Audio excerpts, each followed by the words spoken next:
시장의 핵심 투자 전략 이성로의 텐텐베거 5월 8일자 시작하도록 하겠습니다. 최근 들어서 이슈가 되고 있는 것이 화장품도 물론 이슈가 되면서 저희가 화장품 관련주들을 한번 다 훑어봤었는데요.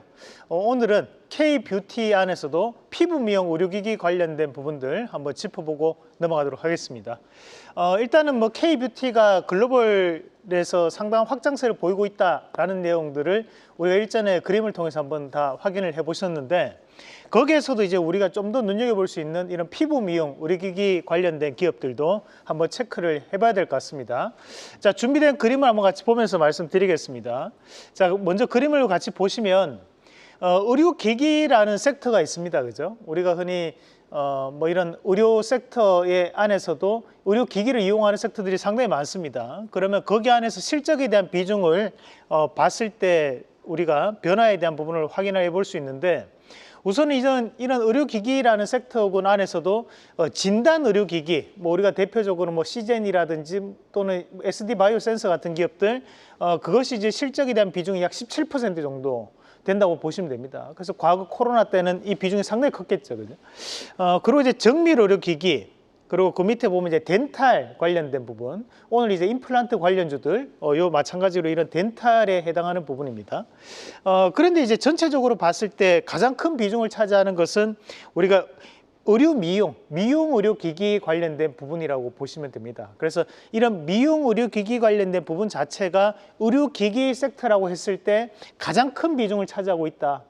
그리고 이제 지금 현재 이 부분 자체가 점점 확대가 되고 있다라고 판단을 하시면 되겠습니다. 그러면 이런 의료 미용 기기 관련된 기업들이 어떤 기업들이 있는지 대표적인 기업들만 한번 체크해 보도록 하겠습니다. 물론 많은 기업들이 있습니다. 거기 안에서도 우리가 좀 더 엄선해서 여러분들과 함께 얘기해 볼 만한 기업들을 한번 준비를 해봤는데, 우선 이제 파마리서치라는 기업이 있습니다. 이 파마리서치 같은 경우에 가장 유명한 키워드가 바로 이 리쥬란이라는 키워드를 가지고 있습니다. 그래서 이런 리쥬란 필러에 대한 부분 자체가 꾸준한 인기를 끌고 있고, 그리고 지금 현재 이 파마리서치만의 특징이 있다면 이 중국 수출에 대한 모멘텀을 가지고 있다는 겁니다. 그래서 다른 여타의 기업들에 대비해서 이런 중국에 대한 매출 비중이 높다 보니까 이런 중국과에 대한 관계 개선이 이루어질 때 주가에 대한 변화가 좀 더 강하게 나타날 수 있다라는 얘기를 할 수 있는 부분이라고 볼 수 있고요. 자, 두 번째 기업은 이제 휴메딕스라는 기업이 있습니다. 이 휴메딕스라는 기업은 리즈톡스라는 키워드를 보유하고 있고, 우리가 뒤에 보면 이제 톡신, 톡스 이렇게 붙어 있는 것들은 이제 보톡스의 하나의 종류라고 생각을 하시면 됩니다.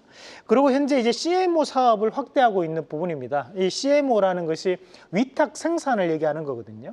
그만큼 이제 생산 시설을 갖추고 있는 기업이다 보니까 이런 CMO 관련된 사업에 대한 확대가 이루어짐으로써 추가적인 모멘텀이 나타나고 있는 과정이라고 판단을 할 수 있는 부분이고요.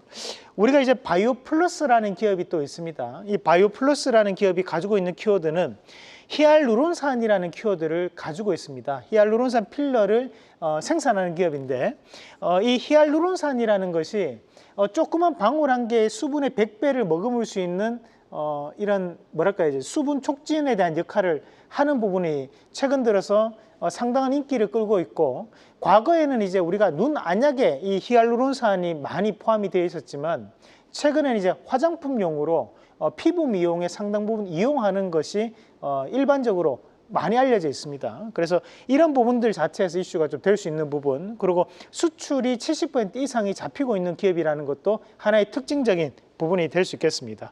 자, 그리고 이제 우리가 피부 미용기의 삼성전자라고 별명을 가지고 있는 클래시스를 보시면 슈링크라는 키워드를 또 보유하고 있습니다. 이 슈링크라는 것은 리프팅 시술을 하는 부분들인데, 주가 추이를 한번 같이 보시면 꾸준한 이제 우상향을 현재 다시 한 번 더 보이고 있는 과정들이었고, 지금 보면 이제 5일선을 타고 이제 다시 한 번 더 넘어가는 그런 흐름들이 나타내고 있는데, 여기 이제 왼쪽에 보면 큰 음봉이 한번 떨어졌던 구간들이 있습니다. 그 음봉에 대한 물량들을 소화하면서 넘어가는 과정, 그만큼 이제 이런 피부 미용 의료기기의 장점이라고 본다면, 기존에 이제 발주가 이루어졌던 것들에 대한 이제 소모품에 대한 부분을 계속적으로 교체를 해줘야 되거든요.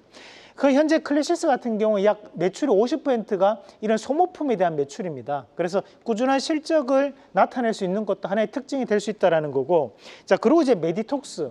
우리가 이 보톡스라고 얘기하면 가장 먼저 떠오를 수 있는 기업이 메디톡스입니다. 과거에 1000% 이상의 강한 급등을 보였던 기업이 바로 이 메디톡스라는 기업이고, 최근에는 좀 더 다른 매출처를 가지기 위해서 신약에 대한 파이프라인을 현재 진행하고 있는 것도 하나의 모멘텀이 될 수 있다는 것까지 참고를 하시면 좋을 것 같습니다. 자, 이렇게 오늘 피부 미용 의료기기 관련돼서 한번 알아보셨고요. 우리가 지난 시간에 했던 종목군 AS부터 먼저 말씀을 드리겠습니다. 우리가 이제 4월 10일 날 임플란트 관련된 보험이 확대될 수 있다라는 말씀을 드리면서 봉합사를 만들고 있는 메타바이오메드가 오늘 신고가로 강하게 급등하는 양상들을 좀 보이고 있습니다. 종목에 대한 흐름 자체는 빠르지는 않지만 그래도 실적이 동반돼서 가는 흐름이기 때문에 우리가 이 메타바이오메드에 대한 수익에 대한 부분을 좀 더 극대화할 수 있는 역할이라고 보고 4월 10일 날 뭐 한 달도 안 된 사이에 현재 25% 강하게 올라가는 모습을 보여주고 있고요.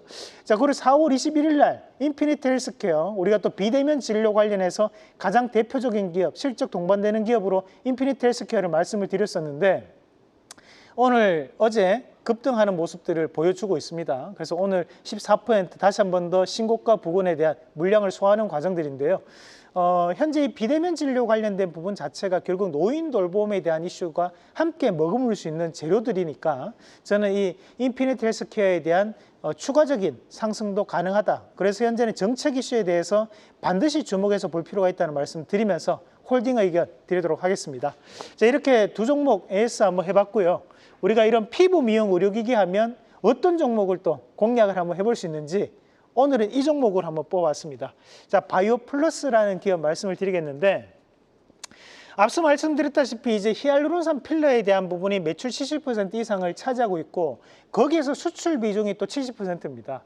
그만큼 워낙 약세 기조가 나타나는 우호적인 환경이 이 기업 입장에서 나타나고 있기 때문에 수익성 개선도 연이어 나타날 수 있는 부분을 우리가 좀 더 눈여겨볼 수 있는 부분들이고요.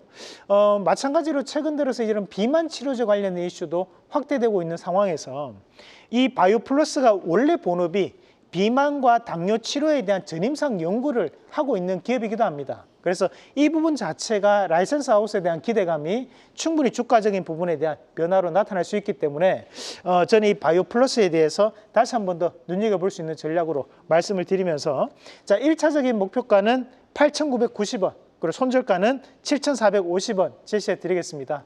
자, 오늘 이렇게 바이오플러스까지 한번 확인해 보셨고 다음 시간에 더 좋은 종목 준비하도록 하겠습니다. 계속해서 다양한 경제 이슈를 알고 싶다면 구독과 좋아요, 알림 설정 부탁드립니다. AI 캐스터 권미정이었습니다.